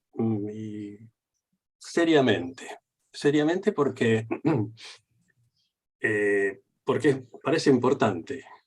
Estoy seguro que es muy importante. ¿Cómo se podría hacer eso? Bueno, cada uno se lo va a ir arreglando, ¿no? Algunos están muy avanzados, otros menos, en fin. Pero me parece fundamental. El asunto sería estos términos, los propios de la filosofía, ¿nos ayudan o no nos ayudan en todo lo que queremos hacer? Creo que es importante en la medida que nos pueden colaborar en que nos alejemos de lo que Miller mismo llama la disancia, o lo que llamaríamos la jerga, ¿no? Que nos acostumbramos a trabajar cotidianamente en nuestros análisis, sea como analizantes o como analistas, y poco a poco la potencia de la doctrina que utilizamos se va descafeinando, se va descalificando, va entrando en la jerga. Entonces me parece que justamente incluir términos que tienen una fuerza muy grande, viniendo desde la filosofía, nos ayuda a mover un poco lo que ya sabemos, ¿eh? Y nos ayuda a acercarnos un poco más a lo que no sabemos de eso. Por ejemplo, ¿qué alcance tiene decir parlet o decir sujeto? Porque podemos decir a veces una cosa, a veces la otra, y resulta que si extremamos la frase, es muy diferente decir sujeto en nuestro contexto a decir parlet. Tiene muchísimas consecuencias muy diferentes. A veces las usamos casi como si fueran sinónimos, y serían falsos sinónimos, ¿no? Entonces, con respecto a lo real, por ejemplo, decimos, lo real es sin ley, y esto es lo que yo estaría casi por empezar a cuestionarlo un poquito en cierto contexto, porque eso sería contradictorio con decir, lo real es imposible, que también lo decimos, y es contradictorio con decir, lo real es lo necesario. Y sin embargo son las distintas formas que podemos hablar de lo real. Pero en definitiva, tenemos a Lacan que decía, bueno, de lo real no se puede hablar, se puede a lo sumo imaginar, etc. Entonces, ¿por qué nos interesa? Porque nos permite entrar, acercarnos, o ponerle cierta inteligibilidad a cuestiones que suceden en el psicoanálisis que hasta este momento, hasta que no se habló de lo real, eso no podía ser conceptualizado. Trajo muchas dificultades. Entonces, por eso es importante. Ahora, el asunto es cómo evitamos entrar en falsos problemas y quedarnos bien con los problemas que hay. Por ejemplo, con el tema del final de análisis. Claro, a lo mejor la palabra final es la clave, más que el tiempo. Con lo del tiempo me parece que el tiempo es real, sí, pero en el contraste en términos de los registros imaginario, simbólico y real, en el sentido de que el espacio no es real. El espacio es simbólico e imaginario. Y el tiempo sí es real, en términos radicales, ¿verdad? Entonces, a lo mejor para hablar de una cosa, de un real como el tiempo, tenemos que ir a hablar de la otra gran categoría de la modernidad del espacio, ¿no? Entonces, es un ejemplo más. Adrián, te pido una síntesis, por favor. Sí. Entonces, llegando al asunto de que se preguntaba Dolores sobre el para siempre, creo que la forma de poder pensar un poco más sería, ¿qué consecuencias tiene decir que mientras para Freud no había final, para Lacan sí hay final de análisis? Porque si no entramos en preguntas esencialistas que nos llevan directamente a una problemática filosófica estrictamente, y tenemos que incluir mucha filosofía ahí para poder avanzar, ¿no? No es una breve explicación de unos minutos de un filósofo o de otro. Entonces sería, ¿cómo contrastamos? Perdón, un momentito, Adrián, perdón. Yo no he dicho en ningún momento que para Freud no había final. He dicho que para Freud, porque es un oxímoron el título de su artículo, había final y no había final. Correcto. Ambas cosas a la vez. Correcto, sí, yo lo entendí. Sí, yo lo dije así. Para Freud no había final de análisis y para Lacan sí. La lectura que habías hecho tú es una simplificación de Freud. Pero bueno. Perfecto, de acuerdo. Pero quiero decir que todo es dialogable ahí. Pero me refiero a cómo hacemos para que sea fecunda la propia reflexión, porque si no nos metemos en caminos sin salida. Y claro, justamente porque nos hemos metido Adrián, estás en el tiempo, ¿eh? en un campo casi externo a nosotros. Bueno, ya está. Gracias. Perdón, está primero Laia, después vos, Lito. Sí, me gustaría retomar un poco lo que estaba comentando antes Teresa Ferrer sobre el discurso PST, porque la verdad es que es interesante de pensar. PST son las siglas de homofónicas a peste. También es un discurso que se conoce como postindustrial, postcapitalista. Lo nombro y me interesa mucho la pregunta que decía antes Teresa, porque no es lo mismo pensar la civilización con un cenit cuyo cenit es el objeto, o la cifra, la cuantificación. Entonces, para pensar el psicoanálisis en el siglo XXI, creo que eso hay que tenerlo en cuenta. Gracias. Lito. No, yo quería decir algo. Yo no soy filósofo, soy un medicucho, como diría Lacan, que siempre se quiso sacar eso de encima. Me parece que lo primero que yo decía, que yo aprendí algo de filosofía con Lacan y con Miller. Yo no sabía nada de Hegel y empecé a estudiar Hegel porque Lacan me lo decía cada 2 pasos. Y después, cuando leía Hegel me daba cuenta por qué Lacan lo utilizaba. Pero Lacan me sorprendió en el 73, cuando él puede ser en Vincennes y lo que dice es: voy a hacer antifilosofía. Y para mí un ejemplo de antifilosofía es justamente en el Serial 1 lo que hace Lacan, Miller, mostrando los 2 momentos diferentes de la filosofía, el de Hegel y el de Schopenhauer. Y ahí Lacan va a empezar a construir su antifilosofía, me parece a mí. Por eso esa me parece la importancia. Quiero entrar con 2 palabras en el tema del final de análisis. Me parece, y esto es una interpretación muy personal y muy abierta a debate, que Lacan reniega de la dialéctica final de análisis terminable e interminable. Reniega en el F du Labs, el último escrito de Lacan, al decir que lo máximo que se puede decir de un análisis es hacer su histerización, histeria con Y, para mostrar la relación entre la histeria y la historia.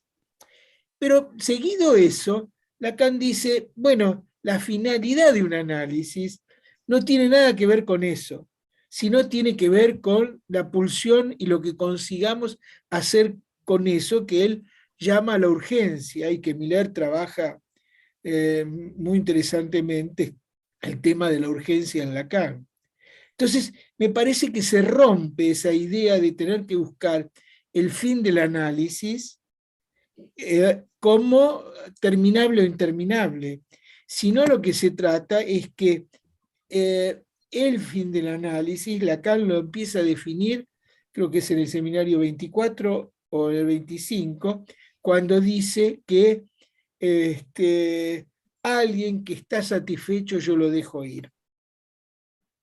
Empieza a definir el análisis no como un fin, como un terminable e interminable, sino como definirlo del lado de la satisfacción. Está bien, lo que ocurre es que el lado de la satisfacción no es un para siempre. Exactamente, no hay para siempre. Porque no se trata solo de que ha habido una contingencia, que se te ha muerto tu padre o tu hijo. No, no son contingencias. No son contingencias. Es simplemente que definir la satisfacción no implica que sea un para siempre. Me parece que has sido tú el primero que has dicho, alguien cree, has empleado la palabra creencia, alguien cree que puede estar satisfecho con su modo de hacer, con el goce, y has vuelto, alguien cree que puede hacer con su síntoma. Has empleado la palabra creencia, que no es cualquier palabra. Pero la creencia la usa mucho Lacan desde la lógica.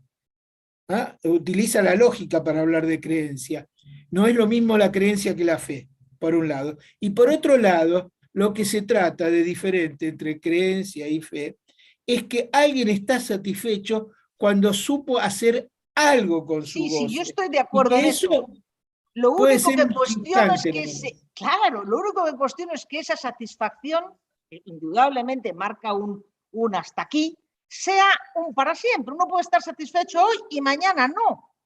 Desde ya. Pero No alguien es ha esa la dicho, experiencia que yo creo, ¿eh? perdón, Yo ¿alguien creo ha que dicho que la Joyce, satisfacción es para siempre? Yo no lo he oído. que no es ¿Alguien ha Bueno, dicho que la satisfacción, que el momento de bueno, satisfacción vamos puede a ser ver. para siempre? Uno, la idea es que uno termina su análisis bueno, cuando por eso, encuentra, digamos, cuando está satisfecho con su modo de gozar. pero Y más o terminar menos, es una cuestión temporal. Claro, Algo se termina y la satisfacción está fuera del tiempo, como bien, mostró estoy Guido de recién acuerdo, con pero José, tomando la palabra de Millet. cuidado, la satisfacción está fuera del tiempo, es relativo. Uno está satisfecho hoy y mañana insatisfecho. Depende de lo que llame satisfacción. Cuando uno Satisfacción dice, yo estoy del goce satisfecho con no lo es que la hice. misma que la satisfacción que te produce No, un no, no, ya objeto. lo sé, pero que no es tan claro que la satisfacción esté por... Pero vamos a lo que quiero decir, ¿a qué llamo terminar? Se habla de un final de análisis como el punto en que el parletre, el analizante, ha encontrado una satisfacción en su La modo idea de gozar. que no hay un fin del análisis, ni hay una finitud en el análisis. Pues por eso Hay hablo de... encuentro con una satisfacción y uno puede Por decir eso digo que no es tan claro entonces que el oxímoron freudiano final, no No, está final, deshecho. terminable, no Está terminable. deshecho. El oxímoron freudiano está deshecho. En el F. du Labs, Lacan no toma ya más el final Sí, del sí, análisis. yo no digo, pero yo a la luz de esto del no hay para siempre, me vuelvo a replantear si eso está tan deshecho. Me lo vuelvo a replantear. Perdón, tenemos intervenciones pedidas. Paco y Guido. Bueno, yo sin que sirva de putada, yo sí que puedo decir que estoy satisfecho de la conversación de esta tarde y espero que me dure bastante tiempo, ¿no? Eso por nada. Cuando he pedido la palabra antes era porque había un momento de silencio y digo, pues para llenar el silencio pido la palabra. Pero ya que la tengo, voy a decir lo que pensaba decir. Era simplemente subrayar que el ser y el tiempo no son dos entidades separadas, diferenciadas, desconexas, etc. No se puede entender el ser sin el tiempo y el tiempo sin ser no es nada. Y en ese sentido, el ser solo se puede entender en ese tiempo si va siendo. El ser no es, el ser va siendo y va siendo en el tiempo. Y va siendo en el tiempo con esa conjunción entre pulsión, deseo, goce, llamémoslo en ese triángulo como se pueda barajar, según cada uno lo haya podido articular, pulsión, deseo, goce, junto con ese ser hijo del tiempo. Quiero leer. Gracias. Guido. Bueno, secundo lo que ha dicho Paco, o sea, estoy completamente satisfecho por estas pasiones que levanta este encuentro, me encanta. A ver, finalmente me hicieron anotar varias cosas, pero bueno, vamos a ver lo que entra.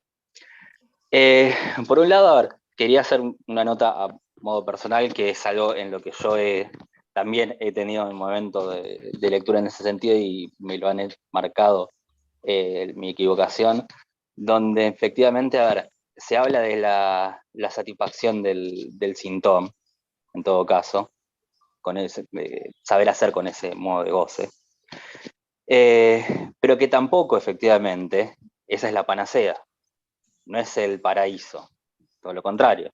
Si no, estamos hablando de el ideal en vida de encarnar el principio del placer, y no es eso precisamente. Es saber hacer con eso, lo cual tiene un aspecto completamente diferente. Por otro lado, esto del final de análisis también me lleva a algo que venía pensando y hablando por aquí y por allá. Respecto, ya que cuestionamos la idea del nombre del padre, aquí, bueno, yo en mi exposición cuestioné precisamente esto de que lo cuestiona Miller y Lacan en todo caso, de la causalidad del S1, de la conexión entre 1 y S2.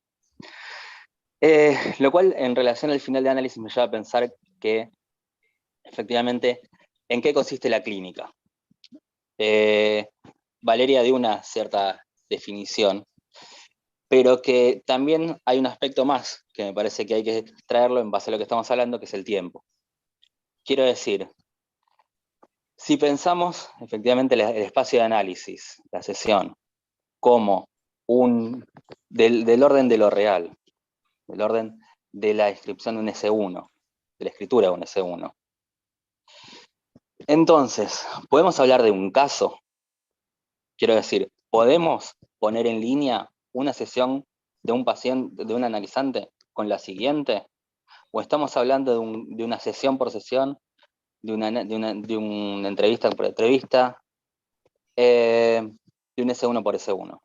Quiero decir, ¿hay casos en ese sentido? Yo creo que no. Mi respuesta la anticipo. Creo que precisamente lo que tenemos en todo caso son efectos. Y en todo caso, los efectos que aparecen son los que nos permiten leer allí si hay una cierta satisfacción en ese goce, o si hay un padecer, en todo caso, un padecimiento de ello.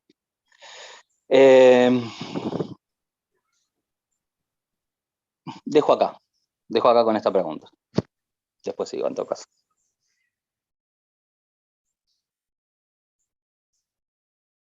Ya que tenemos tiempo, yo lo digo. Me parece a mí que el goce es tanto placer como padecimiento. El goce, la satisfacción de la pulsión va en contra del yo y del sujeto. Y es disarmónica, introduce una disarmonía con el cuerpo en tanto acontecimiento del cuerpo unido al cuerpo y la langue. Estar satisfecho no es estar contento.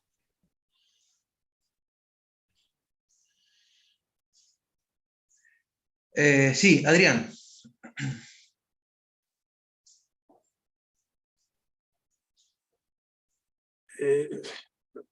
Un detalle más sobre el tiempo, y en relación a los filósofos. Esto que había traído Guido, en un momento habló de Cronos y de Aion, y quiero retomar un detalle.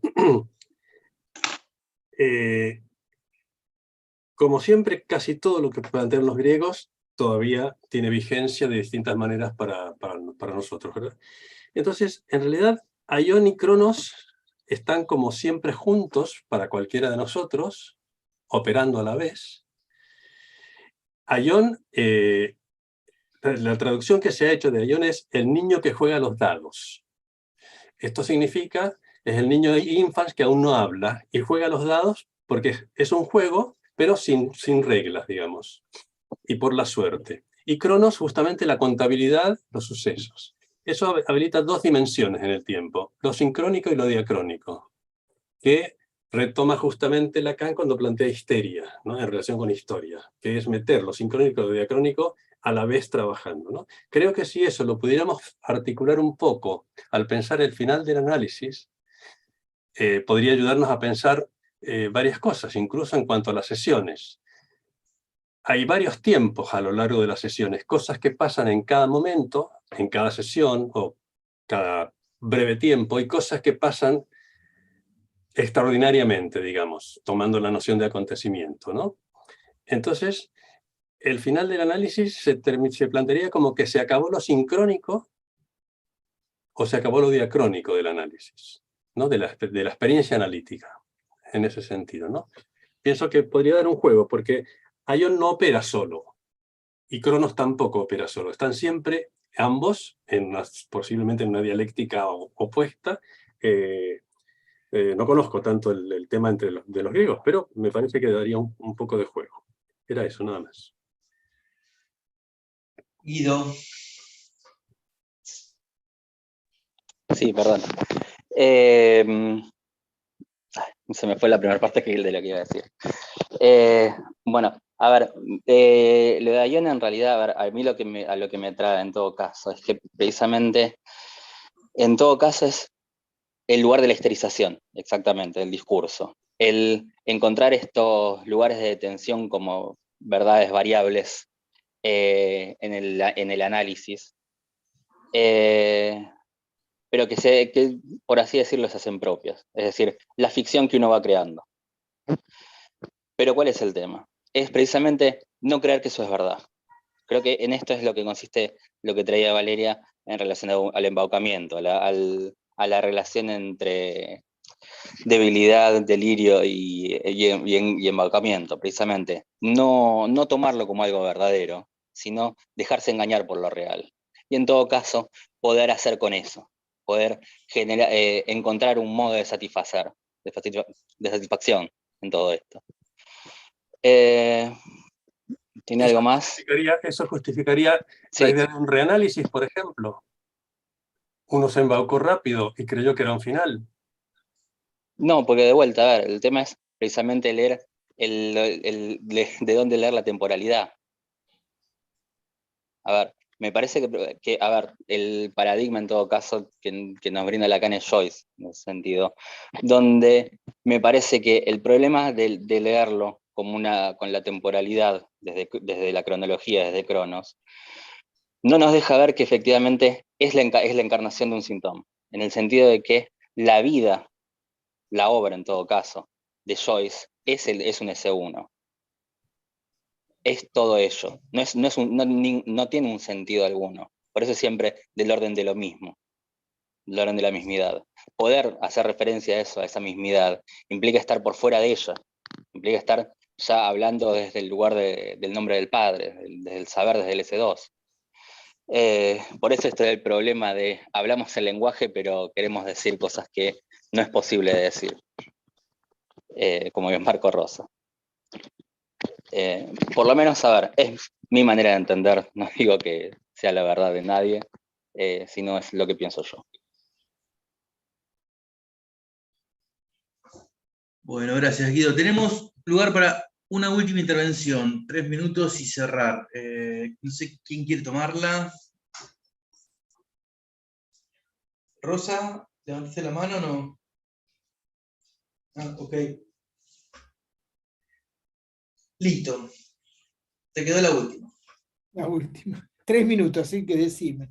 Me parece que hay dos cosas. Cuando se habla de la histeria-historia, la histeria es el discurso histérico, el que conocemos, y la historia no es la historia de un relato, de una cronología cualquiera, sino la historia, ya no me acuerdo el historiador famoso francés que creó el movimiento de la historia de que llaman de los anales, que Lacan retoma en Función y Campo de la Palabra, y que se trata de una historia desde los pequeños acontecimientos, y no una historia de un trayecto, de una vida, lo que sería una autobiografía, ¿no?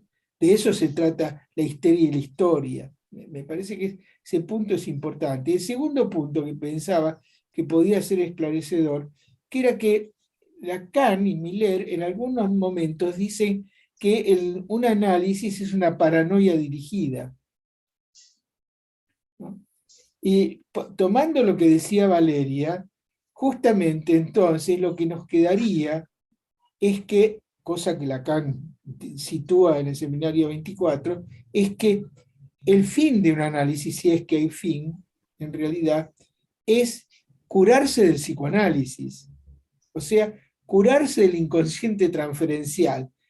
Es la única cura posible, porque a nivel del síntoma y del goce que nos habita, a partir del acontecimiento, es lo incurable, ¿no? Ahí vamos a siempre estar en ese punto de satisfacción e insatisfacción que es el goce. digamos, no sé si satisfacción de satisfacción, porque el goce siempre se va a cumplir, querramos o no querramos. Por eso lo único que nos queda es hacer con eso. Y no sé si entraría la pregunta de, bueno, cuando nos despedimos de nuestro analista, cuando salimos del análisis, quizá lo único que podemos conseguir es curarnos de la transferencia. Esto ya está, si ustedes lo quieren ver, en el seminario del acto y en el seminario del fantasma. ¿No? Por eso Lacan va a escribir enseguida de eso un texto mal traducido, porque es la méprise del sujet supuesto savoir, y es méprise no es equívoco, sino es engaño. Y mépris no es desprecio. Claro, no es equivocación, es engaño, ¿no? Es el engaño del sujeto supuesto al saber.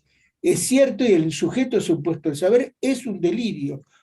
Curarnos del inconsciente significa curarnos del sentido, porque el inconsciente freudiano siempre está esperando un sentido y la verdad. Lito, ya estamos sobre la hora.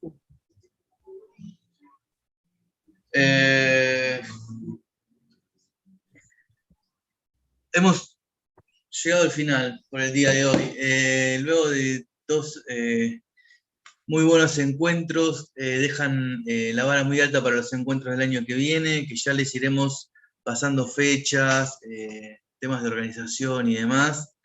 No me queda más que felicitar a todos los que han hablado hoy, invitarlos para el año que viene y bueno, ya desearle buenas vacaciones a todos y felices fiestas. Y bueno, felicitar a todos nuevamente. Igualmente. Que Argentina salga campeón. Y que Argentina salga campeón. Les haremos llegar la información del próximo encuentro. Sí, que Laia tiene la palabra, perdón. Vale. Perdón, entonces decís que el próximo encuentro va a ser sobre Todo el mundo está loco. Ahora os vamos a dar la información, os mandaremos vale. un correo. El próximo encuentro es Todo el mundo es loco, será a finales de marzo. Os mandaremos un correo con link, fecha fijada, etcétera. También otro correo para quien quiera inscribirse a la lectura de L'uno tutto solo. Así es. ¿De cuál? Y por otra parte, El L'uno tutto solo, que es el serial 1. Que es el serial 1. Es otra modalidad para nombrarlo. Exacto. Mucha suerte a los futboleros, muy buenas navidades, muy buenas vacaciones, que lo tenéis todo junto. Y nos vemos el año que viene. Una pregunta. Estos encuentros, decíais que se podían encontrar en la web, en YouTube o ¿dónde se encuentran? Tenemos un blog donde están los vídeos y los textos que han intervenido. El blog lo podéis encontrar poniendo así en Google encuentrosmillerianos.blogspot.com. Ahora lo pondremos por mail también. Perfecto. También está en YouTube. Sí. Y en YouTube también Encuentros Millerianos. Gracias, buenas fiestas. Muchas gracias. Felices Navidades. Hasta luego. Adiós. Muchas gracias. Gracias. Encantada. Gracias a todos. Felices fiestas. Felices fiestas para todos. Felices fiestas. Felices fiestas. Felices fiestas.